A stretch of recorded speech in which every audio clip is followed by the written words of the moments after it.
Jason, the bearded one, here today. And today we're just going to go over doing a quick demonstration on laying laminate flooring. A couple things you're going to need before you get started is you're going to need some tools. You got a little hammer here, some wedges,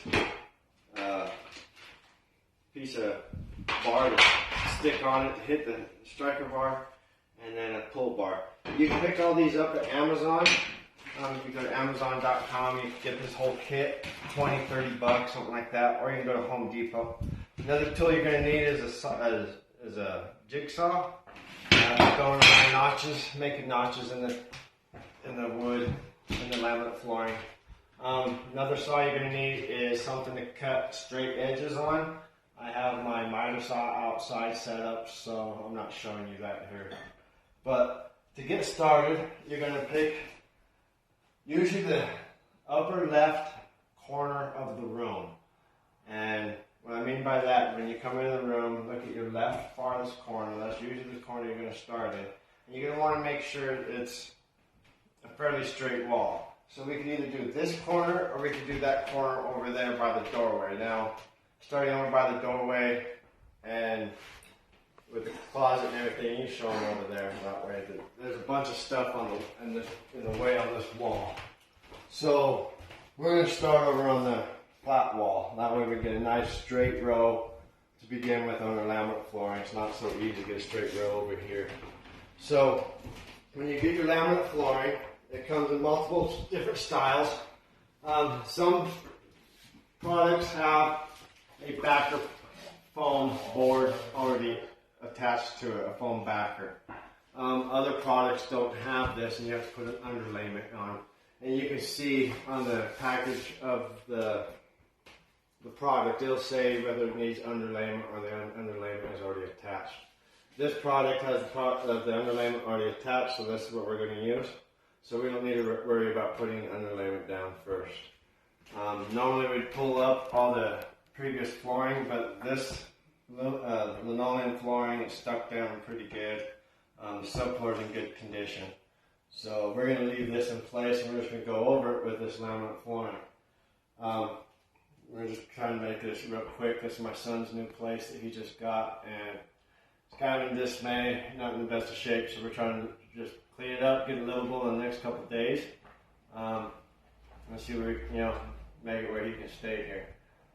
So we'll be installing some laminate flooring. We'll be remodeling his bathroom, redoing some kitchen work. So make sure you hit that subscribe button, the follow button, whatever you need to do to keep in contact. You stay with us for the next couple of days. See how we do this. We're going to make this pretty good, quick transformation. So to get started, wait. Okay. So to get started on this project, you're going to start with a full piece. Now, what I did first is I measured the full length of these pieces. These are 4 feet, so it makes it real easy. I break it down into thirds, or in this case, fourths. Since it's 4 feet long, I break it down into a seam basically every foot. So what I've done already is I've gone out to my saw and I've cut one end off of each one of these boards, and I've got now a 3-foot piece, a 2-foot piece, and a 4-foot piece. And then I kept what I cut off because I'm going to use it on the other side. And how you know what piece to use is when you put this flooring out, you see this edge here, this lip that sticks out. That you want facing towards you on the install and away from the wall. So you can see this lip is out here. And it's usually the wider lip. You can see this other side's pretty thin. That's the side that's going to go against the wall. Okay, so when you cut the pieces, you want that same edge on every piece. But like I said, keep the other side because you're going to need it on the other side of the room. And what we do to get started is we take our wedges. Okay, and there's a wide side and a thinner side. This is a 1/2 inch, this is a 1/4. For this installation, we just want 1/4 inch gaps. So we take it, put it there on that wall, and then we take a couple more, and we put them along the wall here. And then we put it up pretty tight. And that leaves us a gap along that wall. And what that gap's going to do is let this product expand and retract for temperatures.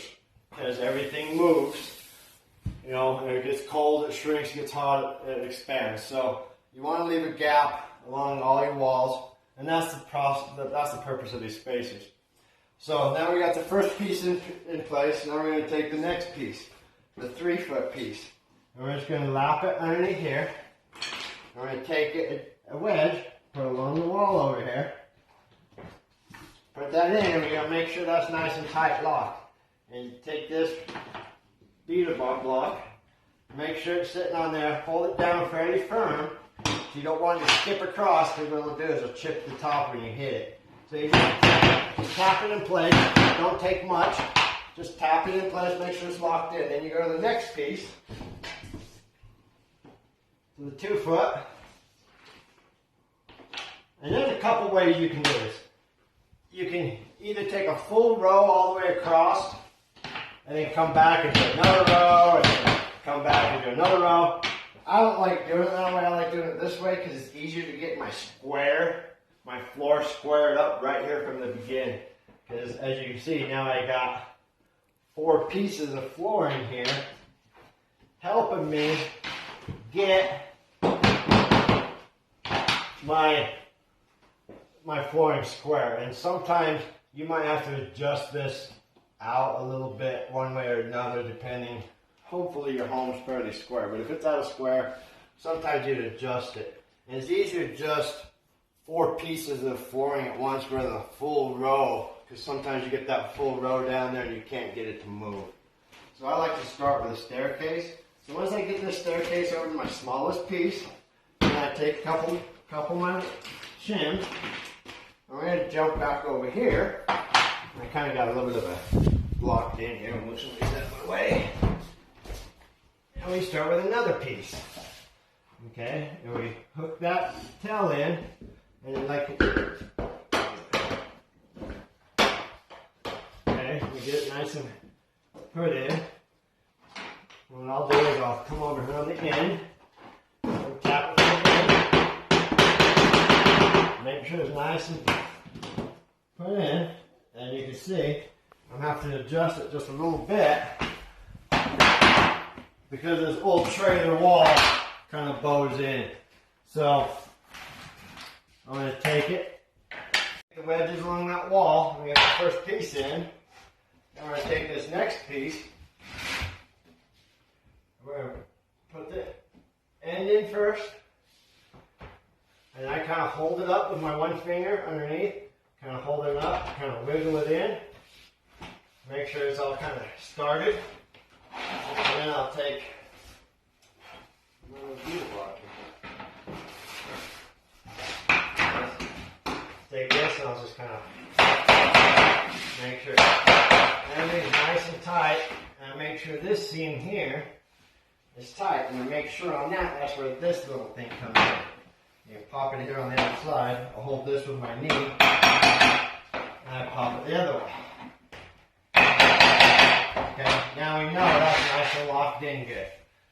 And even though I got a little bit of a wider gap than I do down there, don't really worry about that because we're going to have face molding going across here to hide that. So, then we go on to the next piece. And you keep these pieces facing the same direction each one, and they just lock right in. See, that one went in pretty well. Okay. It's locked in. And then we go to the next one.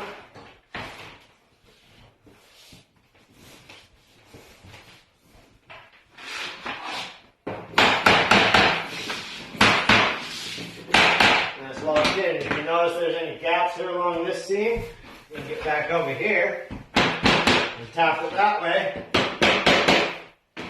Now close that gap. And then we get down here to where we start with another full one. And we start the staircase over again.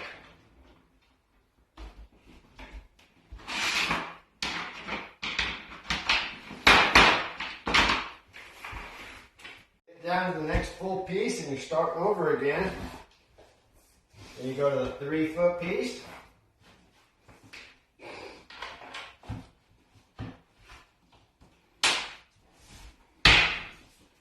Then the 2-foot piece.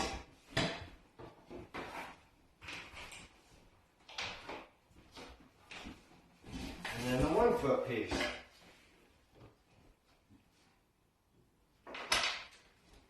Tap all them together at once.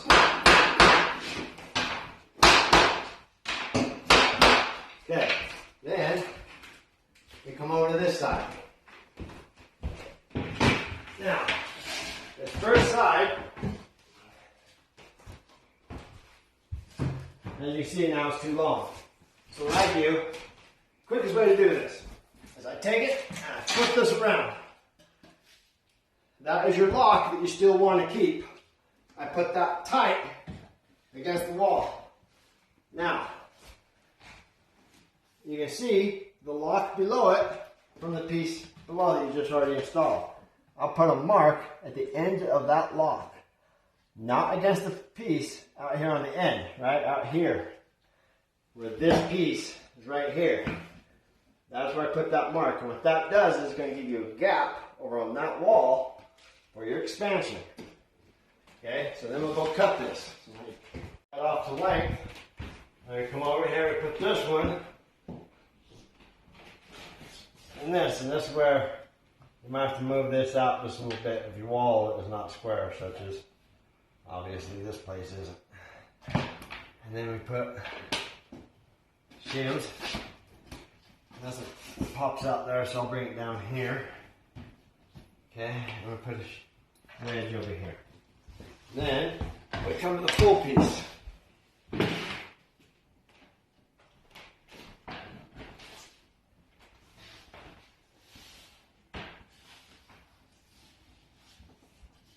Now, depending on how wide of crown molding you have,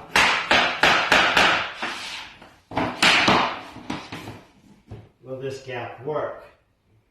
So if you see, I got a little bit right there. It's just a little tiny, maybe less than a 1/2 inch thick piece. Basically, this lock. And my base molding is going to cover that. So I'm not going to worry about putting another little, I'm not going to worry about cutting that little tiny piece. Because I'm pretty confident my base molding is going to come out and you're not going to see that. So I'm going to continue on to the next piece.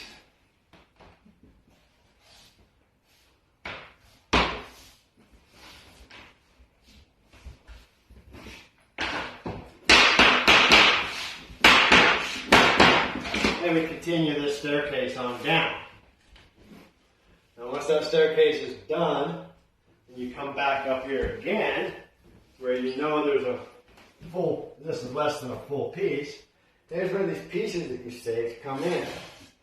Okay, here's a short one. So that one might actually work right perfectly in there. And again, like I said, depending on how wide a crown molding you got going on here, how thick it is, depends how wide of a gap you can actually allow here. You want at least that 1/4 inch gap thickness of one of these shims. But this is a little bit thicker than that, which is going to be fine for my crown molding that we're going to go in, because I know that is like 3/4 inch thick. And you just tap that in, and then once you have the next piece in, you know you've continued this staircase down. You can then go to the 2-foot piece that you saved, put it in, and if it's too long, you flip it over again, like I said, put this against the wall, scribe where the edge of your lock is, and that's how long a piece you need to go in without measuring. Saves you kind of time. So anyways, we're going to continue on down here, doing our staircase, just keep on putting our pieces in. And we'll show you what we got to do when we get to one of our heat registers.